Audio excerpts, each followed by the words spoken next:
Tamil Nadu government அதிகாரிகளுக்கு வணக்கம். இன்னைக்கு நம்ம பார்க்க போகிறது என்ன அப்படின்னா, இந்தியாவின் டெட்ராய்ட் அப்படின்னு எந்த மாநகரத்தை அழைக்கிறோம் அப்படின்னா, எந்த மாநகரம்னா சென்னை. அது ஏன் அப்படிங்கிறத சொல்கிறேன், சரிங்களா? அமெரிக்க ஐக்கிய நாட்டில் மிச்சிகன், சரிங்களா, என்ன நகரம்? மிச்சிகன் மாநிலத்தில் உள்ள டெட்ராய்ட் நகரம் தான் உலக பாரம்பரிய வாகன தொழில் மையமாக அறியப்படுகிறது. அதே போல் இந்தியாவில் உள்ள சென்னை மாநகரம் இந்தியாவின் டெட்ராய்ட் என்று அழைக்கப்படுகிறது. ஏனெனில் உலக புகழ்பெற்ற வாகன தொழிலகங்களான ஜிஎம், ஃபோர்டு, மகேந்திரா, ஹூண்டாய் போன்ற தொழிலகங்கள் இங்கே அமைந்துள்ளது.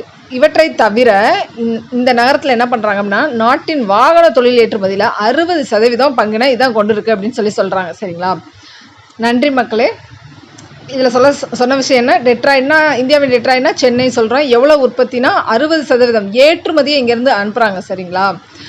ஹூண்டாய் வண்டி இங்கே தான் உற்பத்தி பண்ணி உலகத்துக்கு ஃபுல்லாமே சப்ளை பண்ணிட்டு இருக்காங்க. தேங்க்யூ மக்களே.